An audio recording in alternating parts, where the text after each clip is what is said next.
Most of the Eskimo people in the world live in the Arctic regions of North America.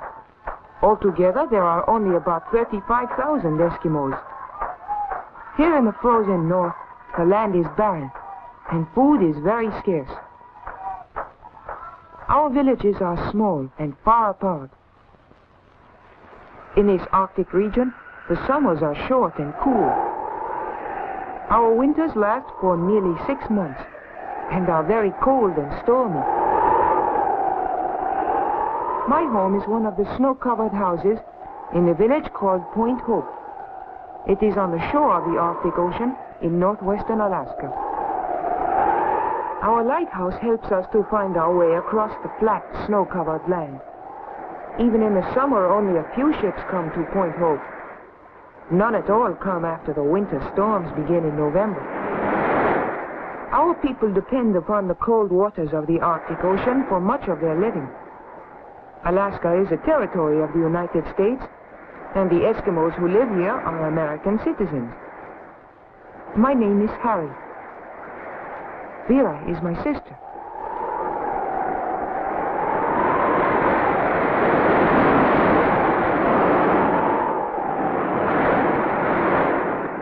In the cold winter weather, the fish tossed up on the shore are quickly frozen.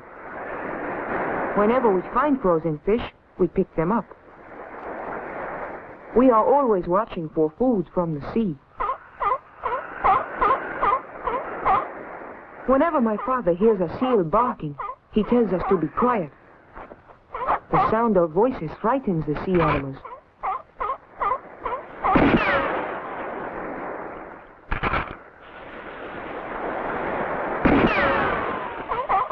From seals, we obtain food and clothing. When Father kills a sea animal, he throws out a hook on the end of a long line to haul the catch ashore.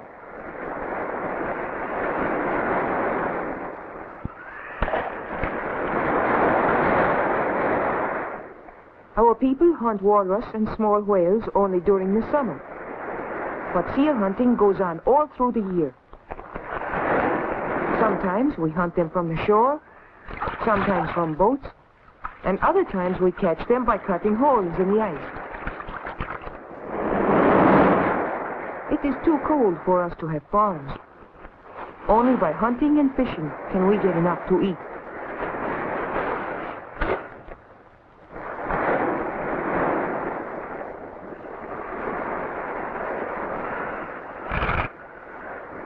Even the seabirds are used for food.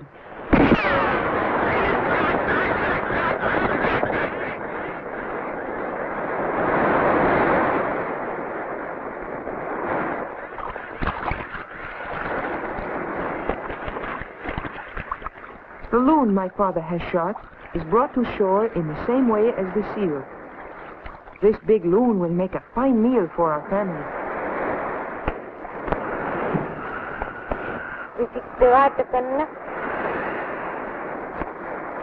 If we Eskimos were not good hunters, we would all starve to death. Father uses a homemade harness to drag the seal home. Harnesses are made of skin or from cloth bought at the trading post. Father got his rifle and cartridges at the trading post, too.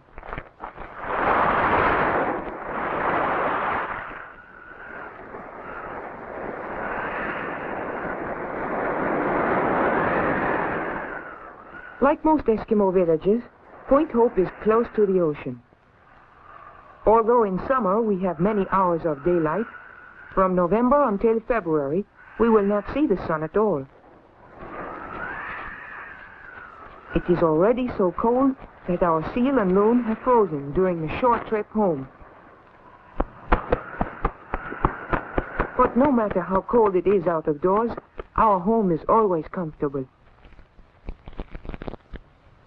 For cooking, Mother uses an iron stove bought from the trading post. The stove heats the one room of our house. We use driftwood when we can find it, but most of our meals are cooked over a fire of seal fat. This is called blubber and makes a very hot fire.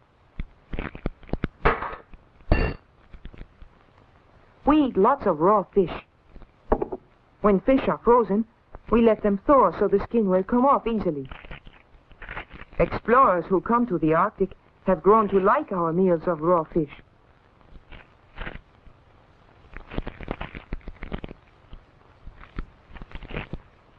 It is our custom to dip the fish in seal oil.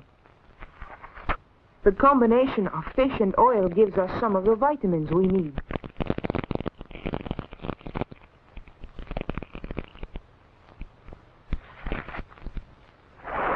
Most of the wood we have is found drifting in the ocean, for trees cannot grow in our land of snow and ice. My father uses his umyak to bring in a floating log. The umyak is his open boat. He also has a boat called the kayak, which is covered. Some of our boats are made of skins stretched over frames of walrus bone. Others we make from canvas and wood bought at the trading post. We Eskimos continually watch the shoreline, always hoping that something useful will come floating in from the sea.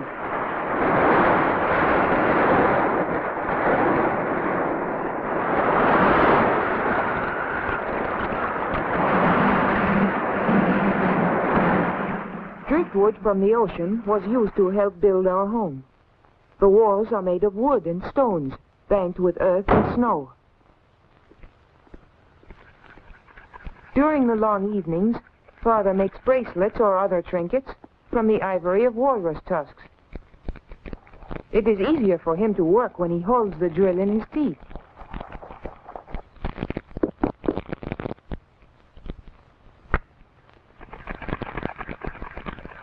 My mother, like all Eskimo women, is very good at making boots and fur clothing.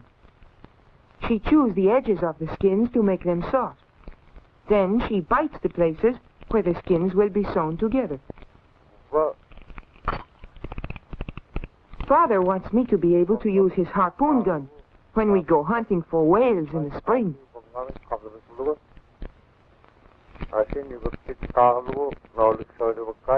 Mother is teaching my sister to sew.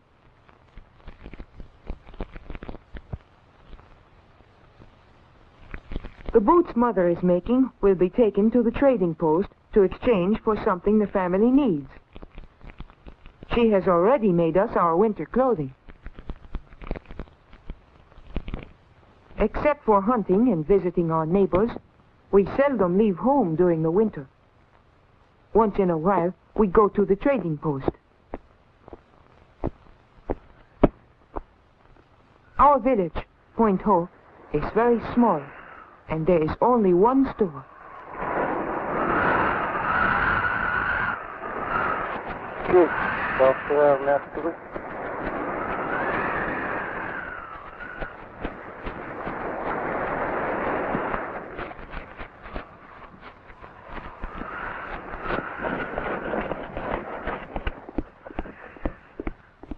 We have seen everything the storekeeper has on his shelves many times before, but we enjoy looking at them again.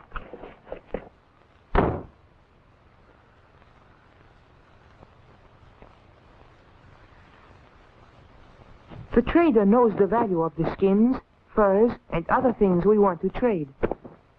He will send them to stores in the cities of southern Alaska.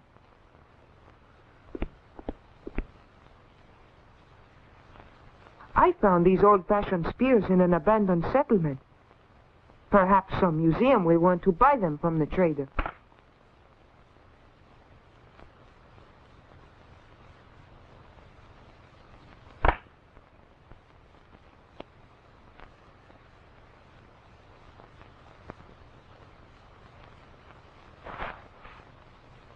The trader makes a fair offer for the hatchet my father helped me make.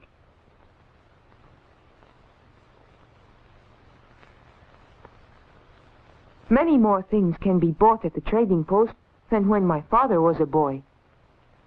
Ships and airplanes have brought us into closer contact with the rest of the world. We buy the things we cannot make ourselves. Trading is the only way in which we can get many of the supplies we need, for almost nothing grows in our cold land.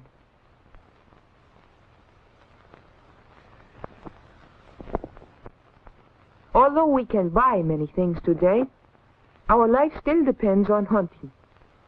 Unless we are successful when we hunt, we will have nothing to trade at the store. As winter nears, everyone waits for the ocean to freeze. When the salt water begins to turn to ice, it is soft and is carried by the tide and ocean currents. Later it will become solid and remain frozen for months. The best time for hunting seals is when they come up through the ice for air. Before the sea ice has frozen hard, Father learns that there is a herd of caribou in the neighborhood. We take the dog team because we need the sled to carry supplies and to bring back the caribou meat if we are lucky.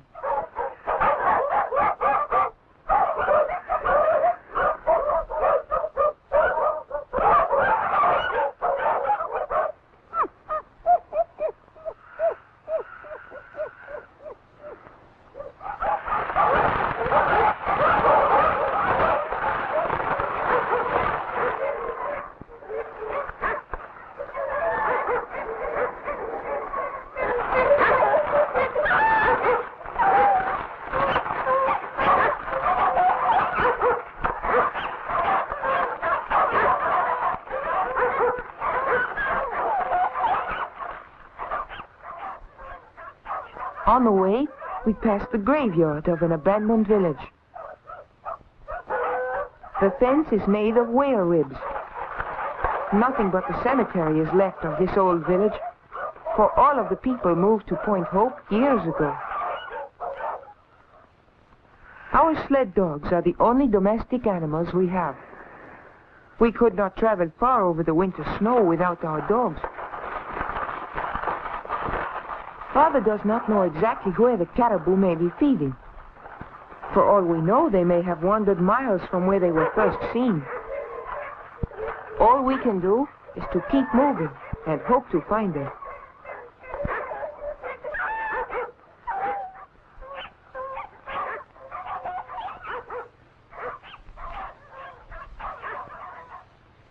When we come to a place where the snow is soft, the dogs have difficulty hauling the sled.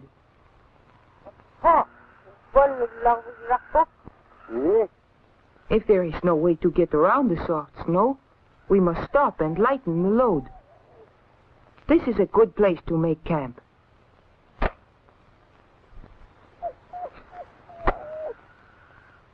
We have brought enough food and fuel for several days. To build a shelter, we cut blocks of snow for the walls.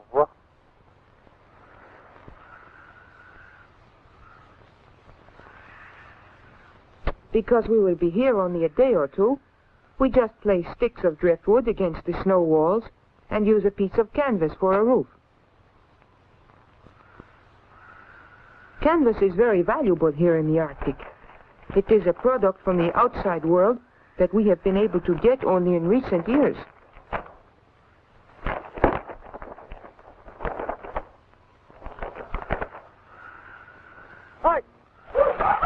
Now that the supplies have been stored at the camp, our dog sled can travel fast, even over soft snow. When Father thinks we are near the caribou, we leave the sled. By turning it on its side, we keep the dogs from running away with it.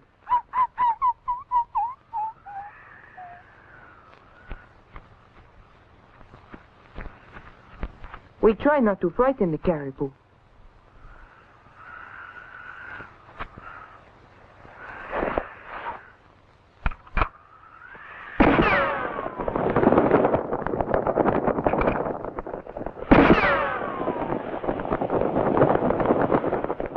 Father is a good shot.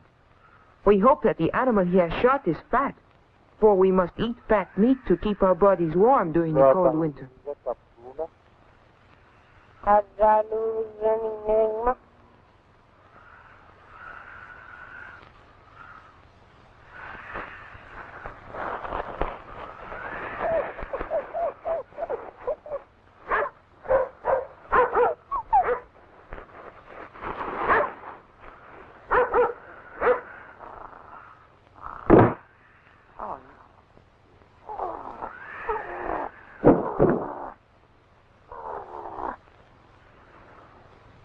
On our hunting trips, we seldom see other Eskimos, as there are very few people in our part of the world. It often takes a day by dog sled to reach the nearest village. With so few of us living on so much land, we do not expect to meet other hunters from our own or neighboring villages, even when the weather is good.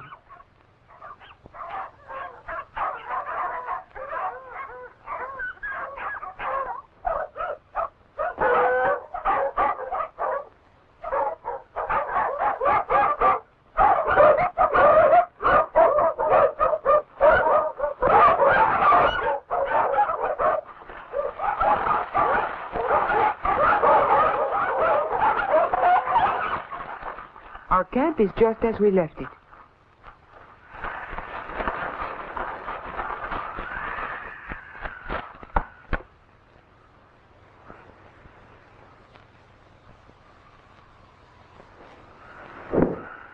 We must skin the caribou before it freezes. Otherwise, it would be difficult to remove the hide and cut up the meat.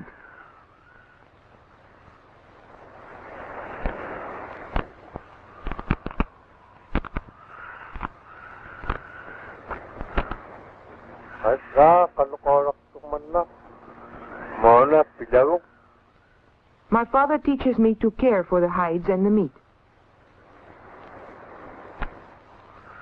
By cutting and skinning the animal first, we make the load lighter. Only the useful parts of the caribou will be carried home.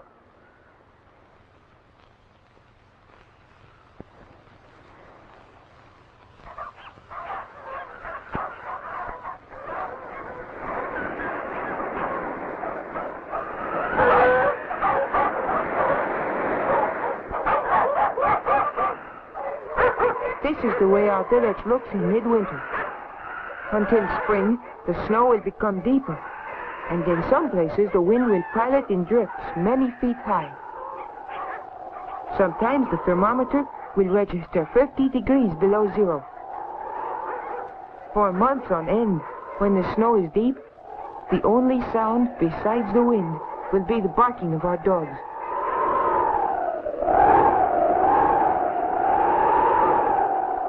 Father and I have been lucky on our hunting trip.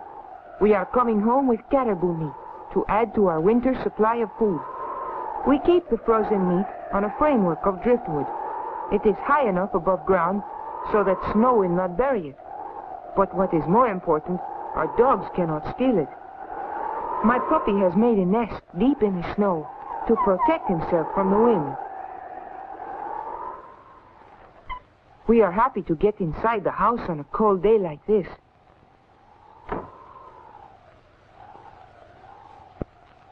My mother is glad that we are back safely and pleased that we shot a caribou.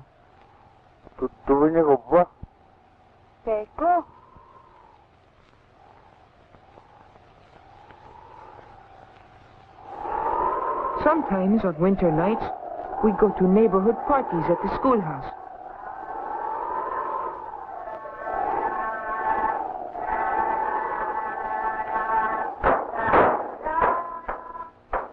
The school has a gasoline engine, which makes enough electricity to light the building. Our musicians are very proud of their ability. The music is played on Eskimo instruments.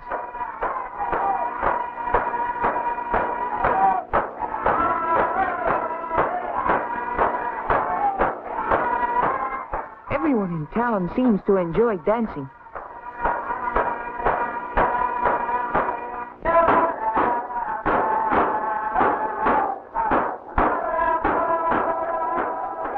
We think our Eskimo village is a pleasant place, even though it is in one of the loneliest parts of the world. In order to get enough food and clothing for ourselves, everyone must work hard. We depend for help on our faithful dogs. It is because Eskimos hunt and fish and make use of everything which nature provides that we are able to live on the cold, barren shores of the Arctic Ocean.